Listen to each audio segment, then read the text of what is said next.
News 18 digital ಕಂಟೆಂಟ್ಗೆ ಸ್ವಾಗತ. ನಾನು ಬಾಗಲಕೋಟೆ ಜಿಲ್ಲಾ ವರದಿಗಾರ ಮಂಜುನಾಥ್ ತಳವಾರ್. ಬಾಗಲಕೋಟೆ ಜಿಲ್ಲೆಯಲ್ಲಿ ಇತ್ತೀಚೆಗೆ ನಡೆದಂತಹ ಒಂದು ಕಾರ್ ಬ್ಲಾಸ್ಟ್ ಪ್ರಕರಣ ಸಾಕಷ್ಟು ಆತಂಕವನ್ನ ಸೃಷ್ಟಿ ಮಾಡಿತ್ತು. ಆ ಕಾರ್ ಬ್ಲಾಸ್ಟ್ ಆದಂತಹ ತೀವ್ರತೆಗೆ ಸುತ್ತಮುತ್ತಲ ಇರುವಂತಹ ಕಟ್ಟಡಗಳಲ್ಲಿ ಬಿರುಕು ಕಾಣಿಸ್ಕೊಂಡಿತ್ತು. ಸುಮಾರು 10 ಅಡಿಯಷ್ಟು ಎತ್ತರದಲ್ಲಿ ಆ ಕಾರೆ ಹಾರಿ ಬಿದ್ದಿತ್ತು. ಆದರೂ ಕೂಡ ಆ ಕಾರಿನ ಸ್ಫೋಟಕ್ಕೆ ಅಸಲಿ ಕಾರಣ ಏನು ಅನ್ನೋಂಥದ್ದು ಇನ್ನೂ ಕೂಡ ಕುತೂಹಲವಾಗಿ ಉಳ್ಕೊಂಡಿದೆ. ಅಸಲಿ ಕಾರಣ ಹೊರಬಿದ್ದಿಲ್ಲ. ಈ ಸ್ಟೋರಿ ಏನು ಅಂತ ಹೇಳ್ತೀನಿ. ಅದಕ್ಕೂ ಮುನ್ನ ನೀವಿನ್ನೂ ಕೂಡ ನ್ಯೂಸ್ 18 ಅನ್ನ ಡಿಜಿಟಲ್ ಪ್ಲಾಟ್ಫಾರ್ಮ್ ಅಲ್ಲಿ ಫಾಲೋ ಮಾಡ್ತಾ ಇಲ್ಲ ಅಂತಂದ್ರೆ ಈ ಕೂಡಲೇ ಫಾಲೋ ಮಾಡಿ, ಸಬ್ಸ್ಕ್ರೈಬ್ ಮಾಡಿ, ಹೊಸ ಹೊಸ ಅಪ್ಡೇಟ್ಸ್ ಗಳನ್ನ ತಿಳಿದುಕೊಳ್ಳಿ.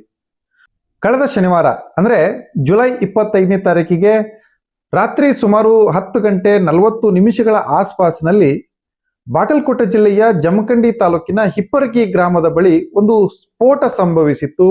ಆ ಸ್ಫೋಟದ ಸದ್ದಿಗೆ ಅಕ್ಕಪಕ್ಕದಲ್ಲಿರುವಂತಹ ಜನರು ಅಕ್ಷರಶಃ ಭಯಭೀತರಾಗಿದ್ರು. ಅಲ್ಲಿ ಬಿದ್ದಂತ ಅವಶೇಷಗಳನ್ನ ಕಂಡು ಏನೋ ದೊಡ್ಡ ಅನಾಹುತ ಆಗಿ ಹೋಯಿತು ಅನ್ನುವಂತಹ ಒಂದು ಭಯದ ವಾತಾವರಣ ಅಲ್ಲಿರುವಂತಹ ಜನರಲ್ಲಿ ಮನೆ ಮಾಡಿತ್ತು. ಕೂಡಲೇ ಪೊಲೀಸರಿಗೆ ವಿಷಯ ಗೊತ್ತಾಯಿತು. ಸ್ಥಳಕ್ಕೆ ಬಂದ್ರು, ಪರಿಶೀಲನೆ ಕೈಗೊಂಡ್ರು. ಆ ಒಂದು ಸಂದರ್ಭದಲ್ಲಿ ತಿಳಿದು ಬಂದಿರುವಂತಹ ವಿಷಯ ಏನಂತಂದ್ರೆ, ಈ ಕಾರಿನ ಸ್ಫೋಟ ಸಂಭವಿಸಿದ್ದು ಒಂದು ವೈನ್ ಶಾಪ್ ನ ಮುಂಭಾಗದಲ್ಲಿ. ಹನುಮಂತ್ ಎನ್ನುವಂತಹ ಮ್ಯಾನೇಜರ್ ಒಬ್ರು ಈ ಒಂದು ವೈನ್ ಶಾಪ್ ಅನ್ನ ನಡೆಸ್ತಾ ಇದ್ರು. ಅವರು ರಬಕವಿ ಬನಹಟ್ಟಿಯ ನಿವಾಸಿ. ಪ್ರತಿನಿತ್ಯವೂ ಕೂಡ ತಮ್ಮ ಉದ್ಯೋಗಕ್ಕಾಗಿ ರಬಕವಿ ಬನಹಟ್ಟಿಯಿಂದ ಹಿಪ್ಪರಗಿ ಗ್ರಾಮಕ್ಕೆ ಬಂದು ಅಲ್ಲಿ ವ್ಯಾಪಾರವನ್ನ ನೋಡಿಕೊಂಡು ರಾತ್ರಿ ವಾಪಸ್ ಮನೆಗೆ ಹೋಗ್ತಾ ಇದ್ರು.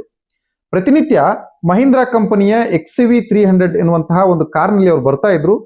25ನೇ ತಾರೀಕಿಗೂ ಕೂಡ ಸಾಯಂಕಾಲ 4:30ಕ್ಕೆ ಅವರು ಕಾರ್ನಲ್ಲಿ ಈ ವೈನ್ ಶಾಪ್ಗೆ ಬಂದಿದ್ರು. ವೈನ್ ಶಾಪ್ನ ಮುಂಭಾಗದಲ್ಲೇ ಕಾರನ್ನ ಪಾರ್ಕ್ ಮಾಡಿ ತಮ್ಮ ವ್ಯಾಪಾರವನ್ನ ನೋಡ್ಕೊಳ್ಳೋಕೆ ಅಂತೇಳಿ ಆ ವೈನ್ ಶಾಪ್ನಲ್ಲಿ ಹೋಗಿದ್ರು. ಇದಾದ ಬಳಿಕ ರಾತ್ರಿ 10:40 ಆಸ್ಪಾಸಿಗೆ ಇನ್ನೇನು ಅವರು ಅಂಗಡಿಯನ್ನ ಬಂದ್ ಮಾಡಿಕೊಂಡು ತಮ್ಮ ಮನೆಗೆ ಹೋಗ್ಬೇಕಂತೇಳಿ ತಯಾರಿ ಆಗ್ತಾ ಇದ್ರು. ಅಷ್ಟರಲ್ಲೇನೆ ದೊಡ್ಡದಾದಂತ ಒಂದು ಶಬ್ದ ಕೇಳಿಸುತ್ತೆ. ತಿರುಗಿ ನೋಡೋಷ್ಟ್ರಲ್ಲೇನೆ ಕಾರೇ ಬ್ಲಾಸ್ಟ್ ಆಗಿರುತ್ತೆ. ಸುಮಾರು 10ರಿಂದ 12 ಅಡಿಯಷ್ಟು ಎತ್ತರಕ್ಕೆ ಆ ಕಾರು ಹಾರಿ ನೆಲಕ್ಕೆ ಬಿದ್ದಿರುತ್ತೆ. ಆ ಕಾರಿನ ಅವಶೇಷಗಳು ಸುಮಾರು 150ರಿಂದ 200 ಅಡಿಯವರೆಗೆ ಹೋಗಿ ಬಿದ್ದಿರ್ತವೆ. ಅದಲ್ಲದೆ ಆ ಸ್ಫೋಟದ ತೀವ್ರತೆಗೆ ಈ ವೈನ್ ಶಾಪ್ ನಲ್ಲಿ ಇರುವಂತಹ CCTVಯ ಸ್ಕ್ರೀನ್ ಏನಿದೆ ಅದೇ ಕ್ರ್ಯಾಶ್ ಆಗಿರುತ್ತೆ ಮತ್ತು ಆ ಗೋಡೆಗಳು ಕೂಡ ಬಿರುಕು ಬಿಟ್ಟಿದ್ದಾವೆ. ಅಕ್ಕಪಕ್ಕದಲ್ಲಿರುವಂತಹ ಶೆಡ್ಗಳಲ್ಲಿರುವಂತಹ ಶೀಟ್ಗಳು ಹಾರಾಡಿದ್ವು. ಕೂಡಲೇ ಗಾಬರಿ ಆದಂತಹ ಮ್ಯಾನೇಜರ್ ಏನಿದ್ದಾರೆ ಪೊಲೀಸರಿಗೆ ವಿಷಯವನ್ನು ತಿಳಿಸಿದ್ದಾರೆ. ಕೂಡಲೇ ಸ್ಥಳಕ್ಕೆ ಜಮಖಂಡಿಯ CPI ಅವರು, DYSP ಅವರು, ಸ್ವತಃ SP ಸಿದ್ಧಾರ್ಥ ಗೋಯಲ್ ಅವರು ಕೂಡ ಭೇಟಿ ನೀಡಿದ್ರು, ಪರಿಶೀಲನೆಯನ್ನ ನಡೆಸಿದ್ರು.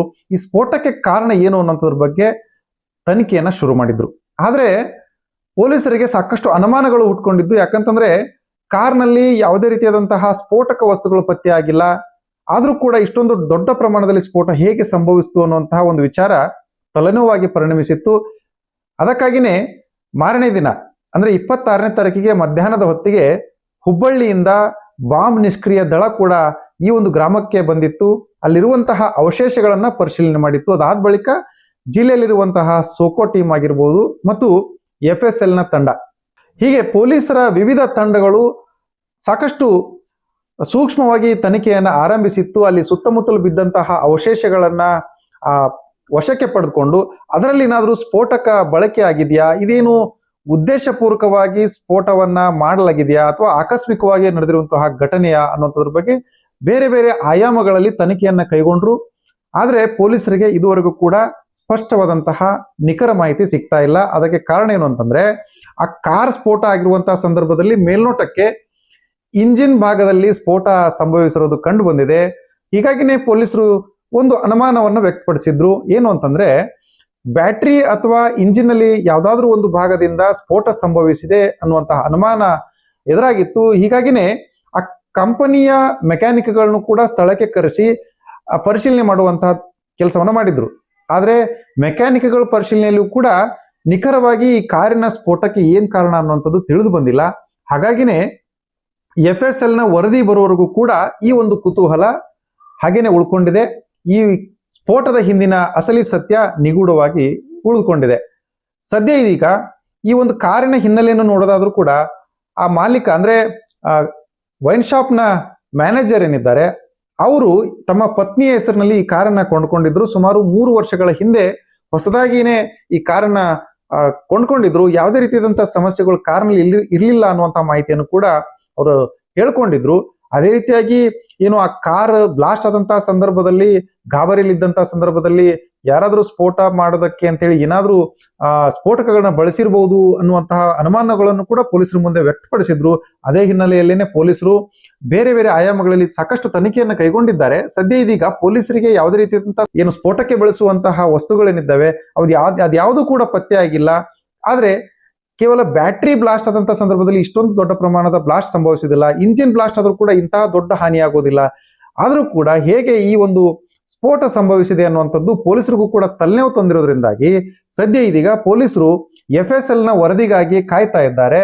ಆ ಮೂಲಕ ಅಂದ್ರೆ FSL ತಂಡವು ಕೂಡ ಆಗಸ್ಟ್ 28ರವರೆಗೆ ಒಂದು ಸಮಯಾವಕಾಶವನ್ನ ಕೇಳಿದೆ.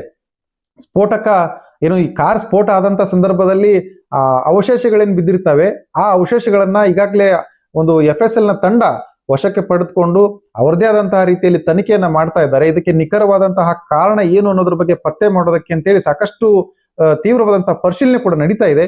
ಈ ವರದಿಯನ್ನ ಆಧರಿಸಿನೇ ಇದೀಗ ನಿಖರವಾದಂತಹ ಕಾರಣವನ್ನ ಹೇಳ್ಬೇಕಾಗಿರೋದ್ರಿಂದ ಪೊಲೀಸರು ಕೂಡ ಸಾಕಷ್ಟು ಕುತೂಹಲದಿಂದ ಈ ವರದಿಗಾಗಿ ಕಾಯ್ತಾ ಇದ್ದಾರೆ. ಪ್ರಶ್ನೆ ಮಾಡ್ತಾರೆ. ಎಕ್ಸ್ಪ್ಲೋಸಿವ್ ಡಾಗ್ ಈಗಾಗಲೇ ನಮ್ಮಲ್ಲಿ ಇತ್ತು, ಅವರು ಹೋಗಿದ್ದಾರೆ, ಅವರು ಕೂಡ ಚೆಕ್ ಮಾಡಿದ್ದಾರೆ ಅಂತ ಏನು ಇಂಡಿಕೇಶನ್ ಬರುತ್ತೆ. ಅಂದ್ರೆ ಈ ಕಡೆ ಆ ಕಡೆ ಅದು ಕೂಡ ಬರ್ತಿಲ್ಲ.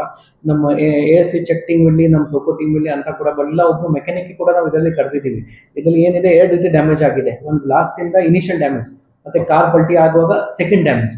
ಯಾವ ಫಸ್ಟ್ ಡ್ಯಾಮೇಜ್ ಇದೆ, ಯಾವ ಸೆಕೆಂಡ್ ಡ್ಯಾಮೇಜ್ ಇದೆ, ಅಲ್ಲಿಂದ ಎಕ್ಸಾಕ್ಟ್ ಬ್ಲಾಸ್ಟ್ ಯಾವ ಪಾಯಿಂಟ್ ಅಲ್ಲಿ ಆಯ್ತು ಅದು ಸ್ವಲ್ಪ ಲೊಕೇಟ್ ಆಗೋಕ್ಕೆ ನಮಗೆ ಹೆಲ್ಪ್ ಆಗುತ್ತೆ. ಎಕ್ಸ್ಪರ್ಟ್ಸ್ ನಮ್ಮಲ್ಲಿ ಏನ್ ಪರಿಶೀಲನೆ ಮಾಡಿದ್ದಾರೆ ಇಲ್ಲಿ ತನಕ, ಬೇರೆ ಬೇರೆ ಎಕ್ಸ್ಪರ್ಟ್ಸ್ ಇರ್ತಾರೆ, ಅವರಿಗೆ ಬೇರೆ ಬೇರೆ ಫೀಲ್ಡ್ ಇದೆ. ಅವ್ರು ಯಾವುದು ಎಕ್ಸ್ಪ್ಲೋಸಿವ್ ಇನ್ವಾಲ್ವ್ ಇಲ್ಲ, ಅಂದ್ರೆ ಲೂಸ್ ವೈರ್ ಸಿಕ್ಕಿಲ್ಲ, ಆ ತರ ಸಿಕ್ಕಿಲ್ಲ. ಮೋಸ್ಟ್ಲಿ ಟೆಕ್ನಿಕಲ್ ಫಾಲ್ಟ್, ಬ್ಯಾಟ್ರಿ ಇರಲಿ ಅಥವಾ ಬೇರೆ ಯಾವ್ದು ಇಂಜಿನ್ ಫಾಲ್ಟ್ ಇಲ್ಲಿ ಅಂತ ಅವರು ಆ ಕಡೆ ಪಾಯಿಂಟ್ ಔಟ್ ಮಾಡ್ತಾ ಇದ್ದಾರೆ. ಅದನ್ನು ವೆರಿಫೈ ಮಾಡ್ತೀವಿ. ಅವಶ್ಯಕತೆ ಇಲ್ಲ, ದಯವಿಟ್ಟು ಇದನ್ನು ಇಂಪಾರ್ಟೆಂಟ್ ಪಾಯಿಂಟ್, ಮುಖ್ಯ ಪಾಯಿಂಟ್ ಇದೆ. ಜನ ಏನು ಆತಂಕ ಪಡೋದು ಅವಶ್ಯಕತೆ ಇಲ್ಲ. ಇದು ಲೋಕಲೈಸ್ ಒಂದು ಕಾರಲ್ಲಿ ಫಾಲ್ಟ್ ಆಗಿದೆ. ನಾವು ಲಕ್ಕಿ ಇದ್ದೀವಿ, ಯಾರಿಗೇನು ಡ್ಯಾಮೇಜ್ ಆಗಿಲ್ಲ. ಬಟ್ ಇದರ ಕಾರಣ ಏನು ಮೇಜರ್ ಭಯ ಪಡೋದು ಅವಶ್ಯಕತೆ ದಯವಿಟ್ಟು ಇಲ್ಲ. ನಾವು ಎಲ್ಲ ರೀತಿ ಇನ್ವೆಸ್ಟಿಗೇಷನ್ ಮಾಡ್ತಾ ಇದ್ದೀವಿ. ಒಂದು ವೇಳೆ 1-2% ಏನಾದ್ರು ಮಿಸ್ಟೇಕ್ ಕಂಡು ಬಂದ್ರೆ ಕೂಡ ನಾವು ಇಮಿಡಿಯೇಟ್ಲಿ ಡಿಟೆಕ್ಟ್. ಸದ್ಯ ಇದೀಗ 28ರ ಒಳಗಾಗಿ ಅಂದ್ರೆ ಆಗಸ್ಟ್ 28ರ ಒಳಗಾಗಿ FSL ನ ವರದಿ ಬರುವಂತದ್ದಿದೆ. ಆ ವರದಿ ಬಂದ ಬಳಿಕ ಈ ಸ್ಫೋಟಕ್ಕೆ ಕಾರಣ ಏನು ಮತ್ತು ಈ ಸ್ಫೋಟದ ಹಿಂದಿನ ನಿಗೂಢ ಏನು ಅನ್ನೋದ್ರ ಬಗ್ಗೆ ಉತ್ತರ ಸಿಗಲಿದೆ. ಮಂಜುನಾಥ್ ತಳವಾರ್, ನ್ಯೂಸ್ 18 ಕನ್ನಡ, ಬಾಗಲಕೋಟೆ. ನಿರ್ಭೀತ, ನಿಷ್ಪಕ್ಷಪಾತ, ವಿಶ್ವಾಸಾರ್ಹ ಸುದ್ದಿಗಳಿಗೆ ಮತ್ತೊಂದು ಹೆಸರಾಗಿರುವಂತ ನ್ಯೂಸ್ 18 ಕನ್ನಡ ಈಗ ಆಪ್ನಲ್ಲೂ ಲಭ್ಯವಿದೆ. ದಯವಿಟ್ಟು ಇಲ್ಲಿರುವ QR ಕೋಡ್ ಅನ್ನ ಸ್ಕ್ಯಾನ್ ಮಾಡಿಕೊಂಡು ಆಪ್ ಅನ್ನ ಡೌನ್ಲೋಡ್ ಮಾಡೋದಕ್ಕೆ ಮರಿಬೇಡಿ. ನಿಮ್ಮ ಬೆಂಬಲ ಹೀಗೆ ಸದಾ ನಮ್ಮೊಂದಿಗಿರಲಿ. ಧನ್ಯವಾದ.